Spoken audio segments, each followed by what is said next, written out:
شروع کرتے ہیں۔ الحمدللہ رب العالمین، الصلاۃ والسلام علی اشرف الانبیاء والمرسلین وعلی آلہ واصحابہ ومن سنتہ الی یوم الدین۔ اللہم اجعلنا منہم ومن الذین آمنوا وعملوا الصالحات وتواصوا بالحق وتواصوا بالصبر، آمین یا رب العالمین۔ ربنا زدنا علما، ربنا زدنا علما، ربنا زدنا علما، ربی یسر ولا تعسر وتمم بالخیر، ربی یسر ولا تعسر وتمم بالخیر، آمین یا رب العالمین۔ آج ہم نے الحمدللہ اللہ کے فضل و کرم سے تیسرا سپارہ شروع کرنا ہے۔ اللہ کا احسان ہے، اس کا کرم ہے کہ ہم ایک بار پھر اکٹھے ہوئے یہاں بیٹھے۔ جیسا کہ پتہ ہے آپ کو کہ ہمارا فوکس ہدایت ہے اور دلوں کی صفائی ہے۔ اب اس سپارے میں 15 انبیاء کرام کا تذکرہ آئے گا۔ جہاں اتنے سارے ستارے جمع ہو جائیں وہاں یقیناً آپ جانتے ہیں کہ ہدایت کی بہت روشنی ملے گی، اور اس کی پہلی آیت سے ہی اللہ تعالیٰ کا قانون ہدایت شروع ہوگا۔ اس سپارے میں بہت ساری دعائیں ہیں، انشاءاللہ وہ دعائیں بھی ہم کوٹ کرتے جائیں گے ساتھ ساتھ۔ میں سپارے کا جو حق ہوتا ہے وہ تو ادا نہیں کر سکتا بندہ تھوڑی سی انٹروڈکشن میں، لیکن تھوڑی سی کیونکہ دور قرآن ہے تو اس لیے تھوڑی سی ہی انٹروڈکشن ہوگی۔ انشاءاللہ ہم سٹارٹ کرتے ہیں ترجمے سے۔ اعوذ باللہ من الشیطان الرجیم۔ تلک الرسل فضلنا بعضهم علی بعض۔ یہ رسول ہیں جو ہماری طرف انسانوں کی ہدایت پر مامور ہوئے، ہم نے ان کو ایک دوسرے سے بڑھ چڑھ کر مرتبے عطا کیے۔ ان میں سے کوئی ایسا تھا جس سے خدا خود ہم کلام ہوا، کسی کو اس نے دوسری حیثیتوں سے بلند درجے دیے، اور آخر میں عیسیٰ ابن مریم کو روشن نشانیاں عطا کیں اور روح پاک سے اس کی مدد کی۔ اچھا، پچھلے سپارے میں ہم نے یہ پڑھا تھا کہ تفریق بین الرسل کفر ہے، یعنی کہ آپ فرق نہیں کر سکتے انبیاء کے درمیان۔ لیکن یہاں ہم یہ پڑھ رہے ہیں کہ اللہ نے بڑھا چڑھا کر ایک دوسرے پر مرتبے دیے، تو یہ تفضیل ہے، یعنی کہ فضل دینا، جیسے فضلنا بعضهم علی بعض۔ تفضیل بین الرسل سنت سے ثابت ہے اور یہاں قرآن سے بھی ثابت ہے۔ ٹھیک ہے، اب یہ ہم نہیں کہہ سکتے کہ کس نبی کو کیا درجہ ملا، یہ ہم نہیں کہہ سکتے۔ انبیاء کے درجے اللہ تعالیٰ نے خود قرآن شریف میں بتائے ہیں، اور سب سے اوپر درجہ یقینا رسول پاک صلی اللہ علیہ وسلم کا ہے۔ اس کے بعد جیسے مفسرین کہتے ہیں کہ حضرت ابراہیم علیہ السلام کا اور حضرت موسیٰ علیہ السلام، بہرحال 5 اولو العزم رسول کہا جاتے ہیں، اور باقی یقینا رسول بھی ہیں، انبیاء بھی ہیں، ان کو تفضیل میں درجے دیے ہیں اللہ نے۔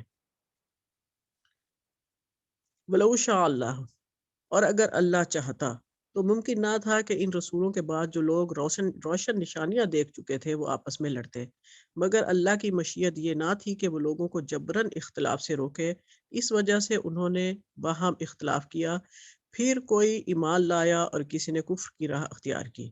ہاں، اللہ چاہتا تو ہرگز نہ لڑتے، مگر اللہ جو چاہتا ہے وہ کرتا ہے۔ اچھا، یہاں یہ کہ اللہ کی روشن نشانیاں رسول پہنچ گئے تھے، کتابیں پہنچ گئی تھی، اس کے بعد بھی لوگوں نے اختلاف کیے یا لڑائیاں کی، اس کا مطلب یہ ہرگز نہیں ہے کہ اللہ تعالیٰ انہیں روک نہیں سکتا تھا لڑنے سے یا اختلاف کرنے سے۔ اللہ چاہتا تو سب کو ایک ہی سنت پہ وہ کر دیتا، لیکن اللہ تعالیٰ نے لوگوں کو جو ارادے کی یا اختیار کی آزادی عطا کی ہے، یہ آزادی سے یہ تھا کہ یہ آزمائش ہے پھر لوگوں کی، کہ وہ اس آزادی سے کیا فائدہ حاصل کرتے ہیں، نقصان اٹھاتے ہیں یا فائدہ اٹھاتے ہیں، کون اللہ کی مرضی سے زندگی گزارتا ہے یا کون اپنے نفس کا بندہ بن کر زندگی گزارتا ہے۔ یہ اللہ کی مشیت یہی تھی، ورنہ اللہ کو روکنے کا پورا اختیار حاصل تھا۔ اگر اللہ تعالیٰ اپنی مرضی سے انسانوں کو روک دے یا نیک بنا دے یا بد بنا دے، تو پھر آخرت اور حشر اس کا تو کوئی مطلب ہی نہیں رہ جاتا نا۔ یہ ہمارے اختیار کی آزادی ہے جس کا ہم سے حساب ہوگا۔ اگلی آیت 254۔ یا ایھا الذین آمنوا انفقوا مما رزقناکم من قبل۔ اے لوگو جو ایمان لائے ہو، جو کچھ مال متاع ہم نے تم کو بخشا ہے اس میں سے خرچ کرو، قبل اس کے کہ وہ دن آ جائے جس میں نہ خرید و فروخت ہوگی، نہ دوستی کام آئے گی اور نہ سفارش چلے گی، اور ظالم اصل میں وہی ہیں جو کفر کی راہ اختیار کرتے ہیں۔ اچھا، اب یہاں مال خرچ کرنے کی بات آ گئی۔ جو بھی مال ہم نے تمہیں دیا ہے، انفقوا مما رزقناکم، اچھا جو رزق ہوتا ہے یعنی جو کچھ بھی اللہ تعالیٰ نے ہمیں عطا کیا ہے وہ رزق کے زمرے میں آتا ہے۔ وہ زندگی، جوانی، وقت، صلاحیتیں، مال، اولاد، سب کچھ رزق میں آتا ہے۔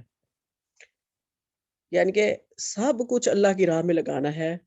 وہ دن نہ آ جائے جس دن کچھ بھی ہمارے کام نہ آئے گا، یعنی کہ ہمارے پاس دینے کو یعنی کہ ہمارے پاس دولت ہوگی مگر اس کا کوئی فائدہ نہیں ہوگا، ہمارا مال ہوگا لیکن کوئی خریدنے والا نہیں ہوگا، کیونکہ ہم نے وہ وقت پہ نہیں لگایا ہوگا۔ یعنی کہ آج ہی اپنے آپ کو اور اپنی بلونگنگس کو اللہ کی راہ میں لگا دیں۔ اچھا، اس آیت پہ غور کریں کہ شروع آیت ہو رہی ہے یا ایھا الذین آمنو پہ، اور اینڈ ہو رہا ہے والکافرون ہم الظالمون۔ تو آپ یہ سوچیں کہ آپ ایمان والے کافر کیسے ہو گئے؟ یہاں کافرون سے مراد عملی نفاق ہے، عملی کفر ہے، یعنی کہ زبان سے اللہ کا اقرار کرتے ہیں لیکن عمل سے ثابت نہیں کرتے کہ ہم مومن ہیں۔ کلمہ تو پڑھتے ہیں لیکن احکامات کا انکار کرتے ہیں۔ اللہ کے احکامات کا انکار کرنا کفر میں آتا ہے، یعنی کہ نافرمانی، انکار، یہ اس معنی میں آیا ہے۔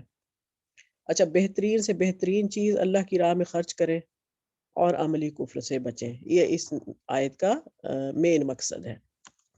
یعنی کہ گھٹیا چیز اور فضول چیز اللہ کی راہ میں نہیں دینی۔ اب جیسے ہم اپنے پرانے کپڑے بھی دیتے ہیں اگر کسی کو، تو ان کو بھی اچھی سی اس کے ساتھ دیا کریں، اور یہ نہ کہا کریں کہ یہ اللہ کے نام پہ دے رہی ہوں، نہیں، ایسے نہ کہا کریں۔ بس یہ کہا کریں کہ یہ اس نیت یہ رکھا کریں کہ یہ میں اس لیے دے رہی ہوں کہ میں نے سال 2 سال پہنا تو کوئی غریب تن ڈھانپ لے گا اس سے، چاہے پرانے بھی ہیں، 2 سال اس کا بھی تن ڈھانپا جائے گا۔ تو یہ سوچ کے کہا کریں، یہ اللہ کا نام دے کے ایسے نہ کہا کریں، اللہ کا نام دے کے بیسٹ چیز دیا کریں، نئے کپڑے دیا کریں، کھانا دیا کریں، اچھی سے اچھی چیز دیا کریں، کیونکہ احادیث کے حساب سے وہ پہلے اللہ کے ہاتھ میں چیز جاتی ہے اور پھر اس انسان کے ہاتھ میں جاتی ہے۔ ٹھیک ہے، میرے خیال میں یہ ساری سمجھ آ گئی ہوگی۔ آگے بہت پیاری آیت شروع ہو رہی ہے، آیت الکرسی۔ یہ تیسرا بڑا نگینہ ہے سورہ بقرہ کا جو اس کے آخر میں آ رہا ہے۔ ہم نے آیت بر پڑھی، بہت پیاری صورتیں ہیں، یہ بہت پیاری صورتیں اور بہت ڈیٹیلڈ ہیں۔ اللہ لا الہ الا هو الحی القیوم، اللہ وہ زندہ جاوید ہستی ہے جو تمام کائنات کو سنبھالے ہوئے ہے، اس کے سوا کوئی خدا نہیں، نہ وہ سوتا ہے نہ اسے اونگ آتی ہے۔ زمینوں اور آسمانوں میں اس کی زمین اور آسمانوں میں جو کچھ ہے اسی کا ہے، یعنی کہ سب اس کی ملکیت ہے۔ کون ہے جو اس کی جناب میں اس کی اجازت کے بغیر سفارش کر سکے؟ جو کچھ بندوں کے سامنے ہے اسے بھی وہ جانتا ہے، اور جو کچھ ان سے اوجھل ہے اس سے بھی وہ واقف ہے۔ اس کی معلومات میں کوئی چیز ان کی گرفت میں ادراک نہیں کر سکتی، الا یہ کہ کوئی کسی چیز کا علم وہ خود ہی ان کو دینا چاہے۔ اس کی حکومت آسمانوں اور زمین پر چھائی ہوئی ہے، اور ان کی نگہبانی اس کے لیے کوئی تھکا دینے والا کام نہیں ہے، بس وہی ایک بزرگ و برتر ذات ہے۔ اچھا، آپ اچھی طرح سے جانتی ہیں اس کی آیت الکرسی کی اہمیت، کہ یہ صبح شام کے اذکار میں بھی پڑھنی ہے، یہ اس کو فضیلت ہے اس آیت الکرسی کو باقی آیات پہ، جتنی بھی سورہ بقرہ کی آیات ہم نے پڑھی ہیں، اور اس کی یہ جو پہلی آیت ہے اللہ لا الہ الا هو الحی القیوم، اس کے بارے میں یہ کہا جاتا ہے کہ یہ اسم اعظم ہے، کیونکہ جن جن صورتوں کے بارے میں بات ہوئی ہے یہ اسم اعظم کے طور پہ ہی بنتی ہیں۔ اور یہ دیکھیں اللہ تعالیٰ کا اس میں مکمل بہترین تعارف ہے ان آیات میں، اور پھر سورہ حشر کی آخری آیات میں۔ اللہ تعالیٰ کا بہترین تعارف ہے، اور اس میں اللہ کی توحید باری تعالیٰ کو پرو دیا ہے اللہ تعالیٰ نے۔ اور اللہ کی جو صفات ہیں وہ ہم نے دیکھنی ہے کہ ہمارے اعمال کیسے ہیں اللہ کی صفات کو دیکھتے ہوئے۔ اب دیکھیں پہلی ہی آیت میں اللہ تعالیٰ نے فرمایا ہے کہ کائنات کو سنبھالے ہوئے ہے، اور وہ نہ سوتا ہے اور نہ اسے اونگ آتی ہے۔ یعنی کہ اللہ تعالیٰ کو ہماری حفاظت اتنی پیاری ہے کہ وہ ایک لمحے کے لیے بھی اس سے غافل نہیں ہوتا۔ ہمیں یہ سوچنا ہے کہ ہم اس سے غافل ہو جاتے ہیں، ہم اس کے لیے کتنا اپنی نیند چھوڑ سکتے ہیں۔ ابھی یہ رمضان شریف آنے والا ہے تو تھوڑا سا ہم نے دیکھنا ہے کہ ہم نے اللہ کی خاطر کتنی اپنی نیند قربان کی ہے۔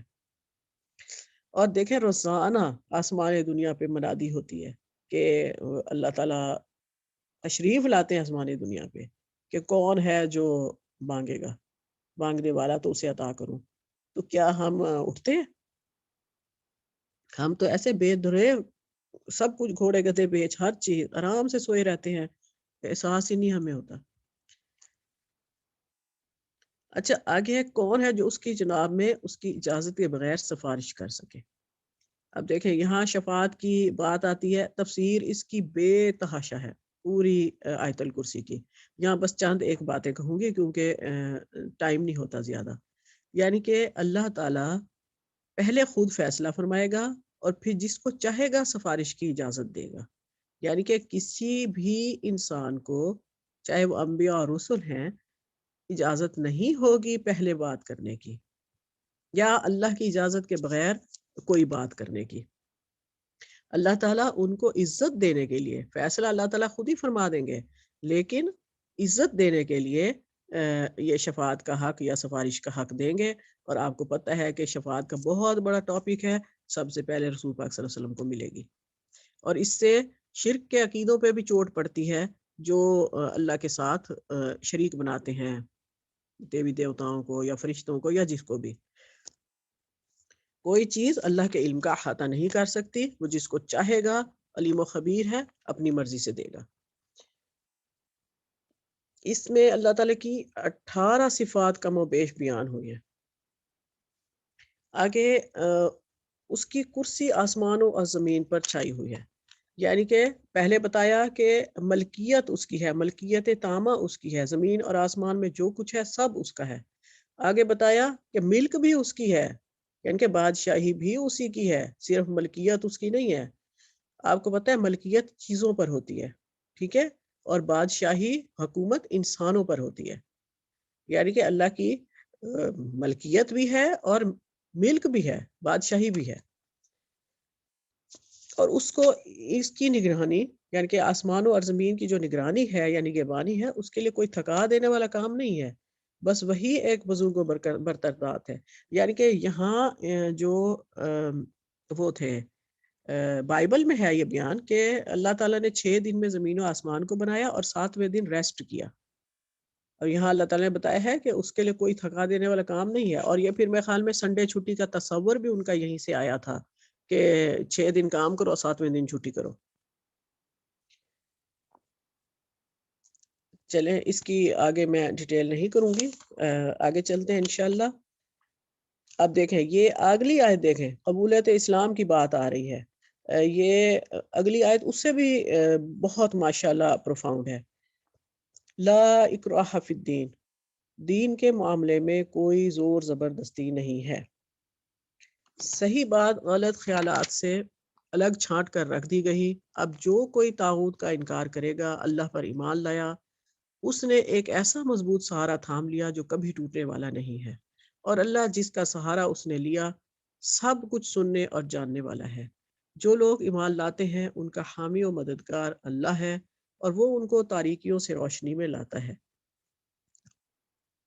اور جو لوگ کفر کی راہ اختیار کرتے ہیں ان کے حامی و مددگار طاغوت ہیں، اور وہ انہیں روشنی سے تاریکیوں کی طرف کھینچ لے جاتے ہیں۔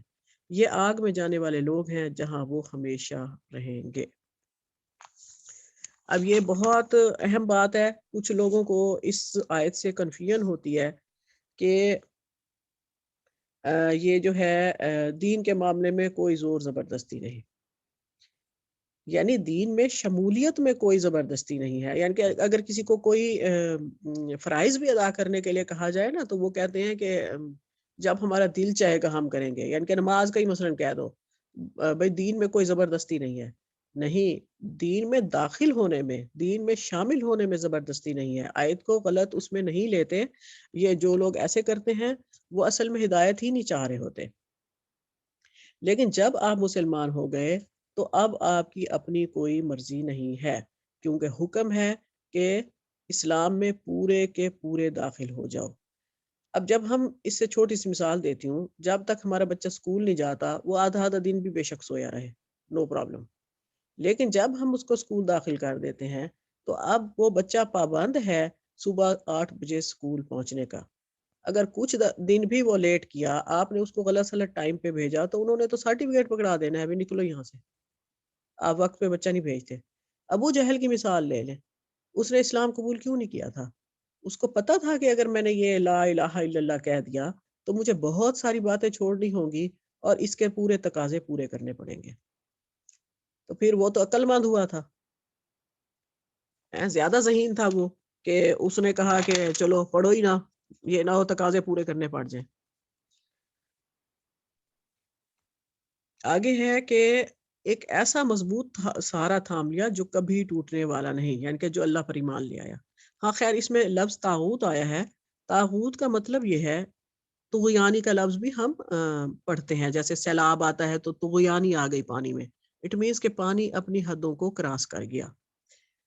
جو انسان، طاغوت کا مطلب یہ ہے کہ انسان یعنی بندہ جو بندگی کی حد سے تجاوز کر جائے اور خود کو خدا کہہ دے یا آقا کہہ دے، اور لوگوں کو مجبور کرے کہ وہ اس کی بندگی کریں، جیسے فرعون وغیرہ بھی وہ اس کی بندگی کریں اور اس بندگی کو کروانے پر وہ خوش ہو، اس کو طاغوت کہتے ہیں.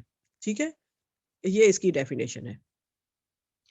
اور جو اللہ پر ایمان لے آیا طاغوت کا انکار کر کے، اس نے مضبوط سہارا تھام لیا جو کبھی ٹوٹنے والا نہیں. یعنی کہ جس دن اللہ اور اس کے رسول کی بات ہمارے دل میں جگہ پکڑ لے گی، جڑ پکڑ لے گی، تو اللہ ہمارا مددگار بن جائے گا.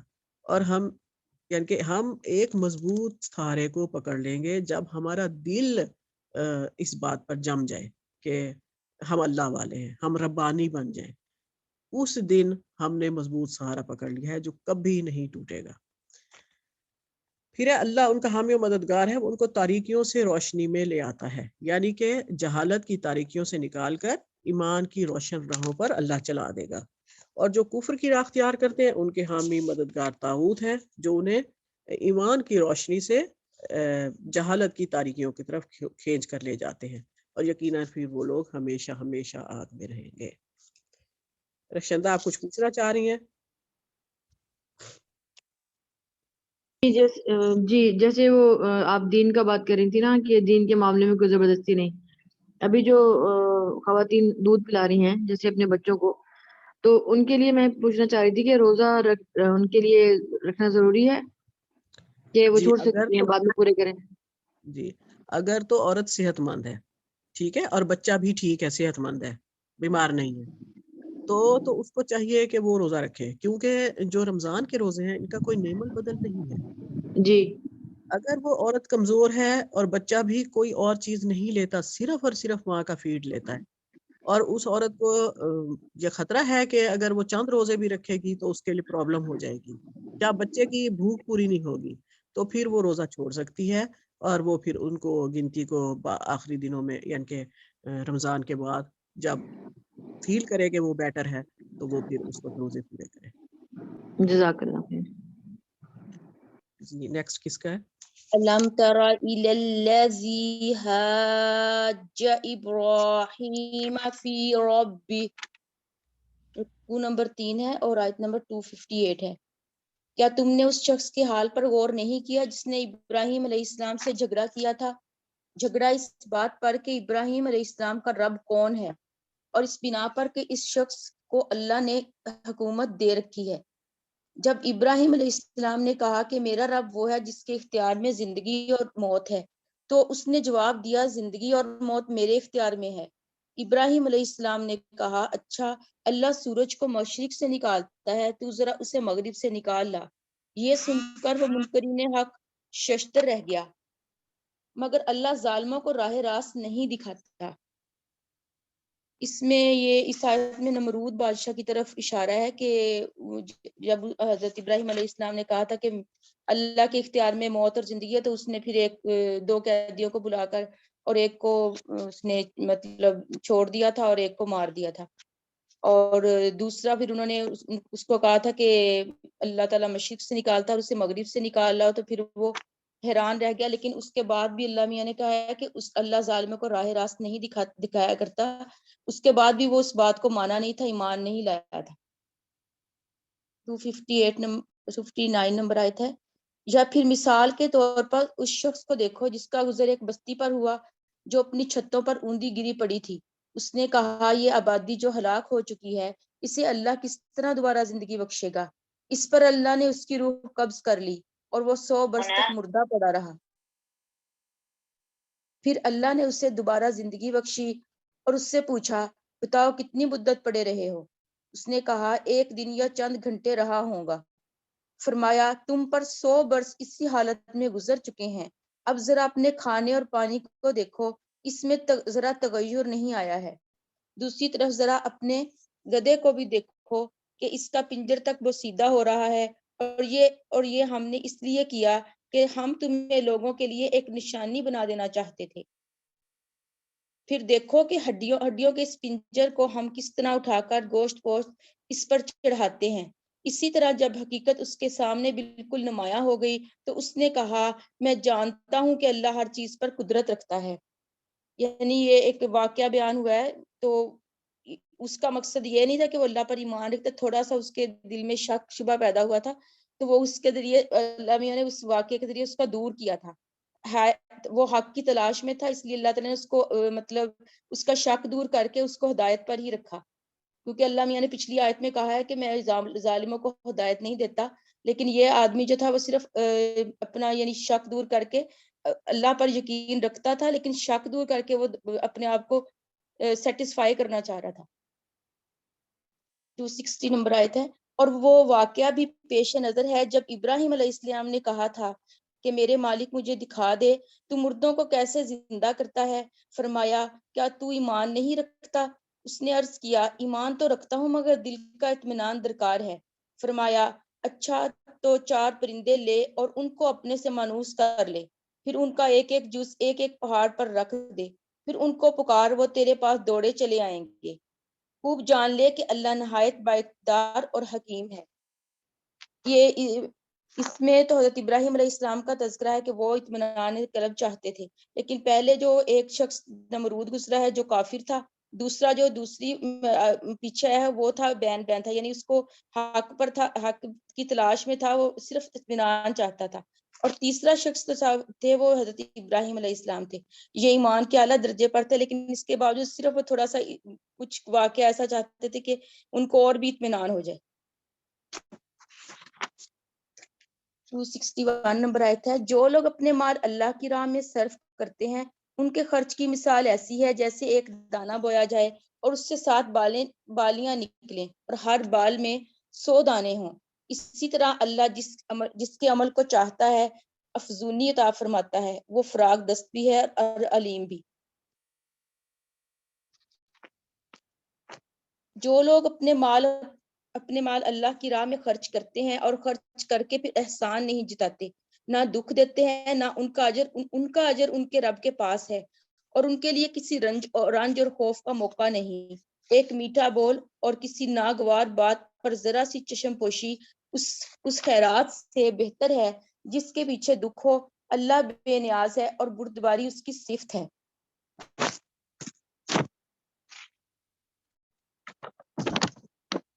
یعنی کہ اس میں بتایا کہ مال خرچ کرنے کے بعد کسی پر احسان نہیں جتانا چاہیے کہ اس کا تذکرہ بار بار ہم کرتے رہیں کسی محفل میں بیٹھ کے یا اسی آدمی کے سامنے جس کو ہم نے کوئی صدقہ خیرات وغیرہ دی ہے، کیونکہ اس طرح تو وہ عمل ضائع ہو جاتا ہے۔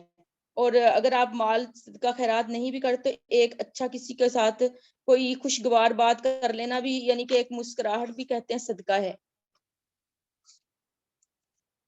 آگے 264 نمبر آیت ہے. اے ایمان والو اپنے صدقات کو احسان جتا کر اور دکھ دے کر اس شخص کی طرح خاک میں نہ ملا دو جو اپنا مال محض لوگوں کے دکھانے کو خرچ کرتا ہے اور نہ اللہ پر ایمان رکھتا ہے نہ آخرت پر. اس کے خرچ کی مثال ایسی ہے جیسے ایک چٹان تھی جس پر مٹی کی تہ جمی ہوئی تھی.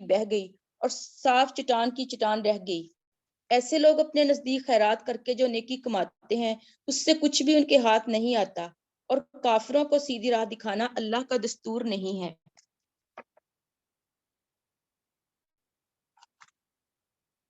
حضور صلی اللہ علیہ وسلم یعنی دل کی خوشی کے ساتھ صدقہ کرنا چاہیے. حضور صلی اللہ علیہ وسلم نے فرمایا جس نے یہ 3 کام سر انجام دیے تو جو یہ 3 کام سر انجام دیتا ہے وہ ایمان کا مزہ چکھ لے گا.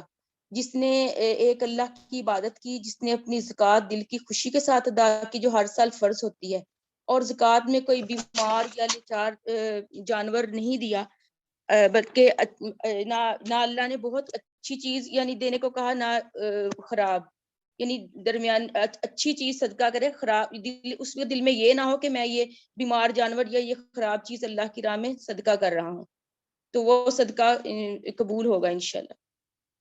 265 نمبر آیت ہے. بخلاف اس کے جو لوگ اپنے مال محض اللہ کی رضا جوئی کے لیے دل کے پورے ثبات اور قرار کے ساتھ خرچ کرتے ہیں, ان کے خرچ کی مثال ایسی ہے جیسے کسی سطح مرتفع پر ایک باغ ہو, اگر زور کی بارش ہو جائے تو 2 گنا پھل لائے اور اگر زور کی بارش نہ بھی ہو تو ایک ہلکی فوار ہی اس کے لیے کافی ہو جائے.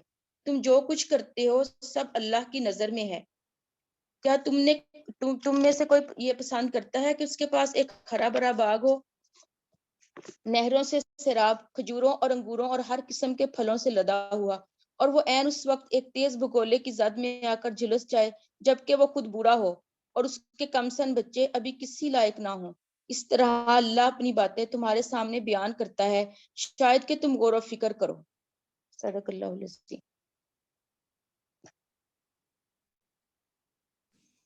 جی بسم اللہ الرحمن الرحیم. آیت نمبر ہے 267. اے لوگو جو ایمان لائے ہو, جو مال تم نے کمائے ہیں اور جو کچھ ہم نے زمین سے تمہارے لیے نکالا ہے اس میں سے بہتر حصہ راہ خدا میں خرچ کرو. ایسا نہ ہو کہ اس کی راہ میں دینے کے لیے بری سے بری چیزیں چھاڑنے کی کوشش کرنے لگو, حالانکہ وہی چیز اگر کوئی تمہیں دے تو تم ہرگز اسے لینا گوارا نہ کرو گے, اللہ یہ کہ اس کو قبول کرنے میں تم ٹال مٹول کرو. اور اللہ بے نیاز ہے اور بہترین صفات سے متصف ہے.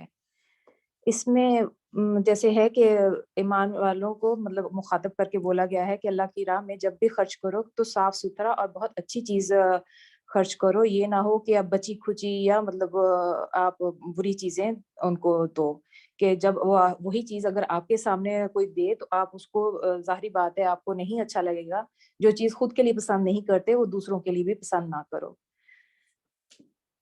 تو آگے ہے آیت نمبر 268. شیطان تمہیں مفلسی سے ڈراتا ہے اور شرمناک طرز عمل اختیار کرنے کی ترغیب دیتا ہے, مگر اللہ تمہیں اپنی بخشش اور فضل کی امید دلاتا ہے, اللہ بڑا فراغ دست اور دانا ہے. شیطان یہاں پہ جیسے کہ جب کوئی صدقہ کرتا ہے یا کوئی بھی مطلب کسی کو ہم صدقہ خیرات دیتے ہیں تو شیطان دل میں ڈالتا ہے کہ تم اس سے مفلس ہو جاؤ گے. اور جہاں پہ جب آیا ہے فحشاء آیا ہے تو یہاں پہ انہوں نے ذکر کیا ہے کہ جیسے اگر وہی لوگ دیتے ہیں نا خیرات صدقہ جن کے پاس پیسہ ہوتا ہے, تو اگر وہ پیسہ ادھر صدقہ خیرات میں نہیں دے گا, شیطان کہے گا ادھر نہ دو, اور وہ پھر اس کو غلط طریقوں دکھائے گا کہ یہ بہت انجوائے کرنے والی چیزیں ہیں. یہاں پہ جیسے فحشاء آیا تو دو جگہوں پہ ذکر آیا ہے, جہاں پہ زنا کا ذکر ہوا وہاں پہ بھی فحشاء کا ذکر آیا, اور جب قوم لوط کا ذکر ہوا تو بھی وہاں پہ فحشاء کا ذکر آیا. تو مطلب ہم اس سے آئیڈیا لگا سکتے ہیں کہ وہ کن غلط کاموں کی طرف ان کو مطلب پیسہ خرچ کرنے کا ترغیب دیتا ہے شیطان, کے مطلب یہ بڑی انجوائے کرنے کی چیزیں ہیں یا اس طرح کا. کہ وہ ادھر صدقہ نہ دیں اور اس طرف اپنی جو ساری ہیں، لیکن اللہ تعالیٰ جو ہے وہ اپنے فضل سے، اپنے بخشش کے میں جو آپ لوگ اگر صدقہ خیرات کرتے ہو تو اللہ تعالیٰ مطلب ان کو کس طرح بڑھا کے اس کیا کیا نیکیاں عطا فرمائیں گے، وہ سارا ہمیں دکھاتا ہے، بتاتا ہے۔ اگلی آیت ہے 269، جس کو چاہتا ہے حکمت عطا کرتا ہے، اور جس کو حکمت ملی اسے حقیقت میں بڑی دولت ملی۔ ان باتوں سے صرف وہی لوگ سبق لیتے ہیں جو دانش مند ہیں۔ تو یہاں پہ حکمت کا ذکر ہے، کہتے ہیں نا حکمت، علم تو سب کے پاس ہوتا ہے، حکمت ہوتا ہے جو صحیح فیصلہ صحیح ٹائم پہ ہو اور صحیح جگہ پہ صحیح بات بولی جائے اور صحیح بات کہی جائے۔ تو یہ بہت بڑی نعمت ہے اللہ تعالیٰ نے، جیسے یہاں اس میں ذکر کیا کہ وہ صرف اللہ تعالیٰ جسے چاہتے ہیں عطا فرماتے ہیں، ہر انسان کے پاس نہیں ہوتی۔ اللہ تعالیٰ ہمیں عطا فرمائے۔ اگلی آیت ہے 270، تم نے جو کچھ بھی خرچ کیا ہو اور جو نظر بھی مانی ہو، اللہ کو اس کا علم ہے اور ظالموں کا کوئی مددگار نہیں۔ اس میں ہے کہ جیسے جو بھی خرچ کرتے ہیں، جو ظاہری بات ہے جب بھی ہم کوئی خرچ کرتے ہیں، صدقہ خیرات جو ہاں بھی خرچ کرتے ہیں، ہماری سارا دار و مدار نیت پہ ہوتا ہے، تو اللہ ہی جانتے ہیں اگر جو جیسا کرے گا اللہ تعالیٰ اس کو، اگر وہ ثواب کی نیت سے دیا ہے اور تو اللہ تعالیٰ اس کو اجر عطا فرمائیں گے۔ اگر اس نے کوئی غلط نیت سے کیا ہے تو اللہ کہتے ہیں نا یہاں پہ کہ ظالموں کا کوئی مددگار نہیں۔ اگر آگے ہے آیت نمبر 271، اگر اپنے صدقات علانیہ دو تو یہ بھی اچھا ہے، اور اگر چھپا کر حاجت مندوں کو دو تو یہ تمہارے حق میں زیادہ بہتر ہے۔ تمہاری بہت سی برائیاں اس طرز عمل سے محو ہو جاتی ہیں، اور جو کچھ تم کرتے ہو اللہ کو بہرحال اس کی خبر ہے۔ اس طرح مطلب جیسے ہم ظاہری بات ہے کچھ لوگ علانیہ دے رہے ہوتے ہیں، اگر ان کی نیت صحیح ہے، اگر ان کی کسی پہ بڑھائی جتانا نیت نہیں ہے تو اللہ تعالیٰ مطلب وہ بہت اچھی بات ہے۔ اللہ تعالیٰ کہتے ہیں ٹھیک ہے، کوئی اسے موٹیویٹ بھی ہوتے ہیں لوگ ماشاءاللہ دیکھ کے سن کے، اور اگر آپ چھپا کے دیتے ہو تو یہ بھی بہت اچھا ہے کہ اس سے کہتے ہیں کہ آپ کے اندر کی جو بہت ساری برائیاں ہیں وہ مطلب ختم ہونی شروع ہو جاتی ہیں، کہ ہم اپنے آپ کو کچھ سمجھتے ہیں یا کچھ اللہ مطلب اپنے آپ کو بڑا سمجھتے ہیں، ہمارے تکبر آ جاتا ہے، وہ اس طرح کی بیماریاں اندر سے ہمارے ختم ہونے شروع ہو جاتی ہیں، اور اللہ تعالیٰ تو جانتے ہی ہیں ہماری نیتوں کو۔ اگلی آیت ہے 272، لوگوں کو ہدایت بخش دینے کی ذمہ داری تم پہ نہیں ہے، ہدایت تو اللہ ہی جسے چاہتا ہے بخشتا ہے، اور خیرات میں جو مال تم خرچ کرتے ہو وہ تمہارے اپنے لیے بھلا ہے۔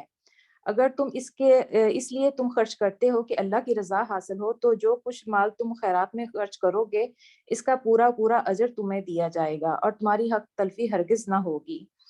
تو اس میں بھی یہی ہدایت دی گئی ہے کہ جو بھی خرچ کرنا ہے اللہ کے راہ میں، وہ مطلب اللہ کے خوشنودی کے لیے خرچ کیا جائے تو اللہ تعالیٰ اس کا پورا اجر دیں گے، اور انشاءاللہ کبھی کسی کی حق تلفی نہیں ہوگی۔ اور 273 ہے، خاص طور پر مدد کے مستحق وہ تنگ دست لوگ ہیں جو اللہ کے کام میں ایسے گھر گئے ہیں کہ جو اپنی ذاتی کسب معاش کے لیے زمین میں کوئی دوڑ دھوپ نہیں کر سکتے۔ ان کی خودداری دیکھ کر نا واقف آدمی گمان کرتا ہے یہ خوشحال ہیں۔ تم ان کے چہروں سے ان کی اندرونی حالت پہچان سکتے ہو، مگر ایسے لوگ نہیں ہیں کہ ان لوگوں کے پیچھے پڑ کر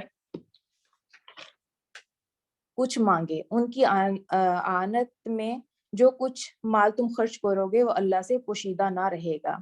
اس کا بیک گراؤنڈ تھوڑا سا یہ ہے کہ صفا نام سے مشہور کچھ لوگ تھے، صحابہ تھے جو 300-400 کے قریب تھے، جو مدینہ کے آس پاس کے لوگ اکٹھے ہوئے تھے، وہ آ کے رسول پاک کے پاس مسجد میں رہتے تھے، اور مطلب کوئی کام نہیں کرتے تھے۔ ظاہری بات ہے ان کی ساری جو تھی ایفرٹ تھی وہ ساری صرف علم کو سیکھنے میں تھی، تو کام نہیں کرتے تھے، لیکن وہ ان کے لیے کھانا وغیرہ جو تھا نا وہ پھر سارے مطلب ان کو کہا گیا کہ ان کے لیے جو ہے وہ انتظام کر کے دیا جائے، کیونکہ وہ ظاہری بات ہے منہ سے تو کبھی نہیں بولیں گے، تو اس لیے ان کے لیے یہ سارا انہوں نے اتری تھی یہ آیت کہ وہ دوڑ دھوپ نہیں کرتے اور اس طرح ان کو کھانا پہنچایا جائے، تو اللہ ان کا اجر دے گا۔ اگلی آیت ہے 274، جو لوگ اپنے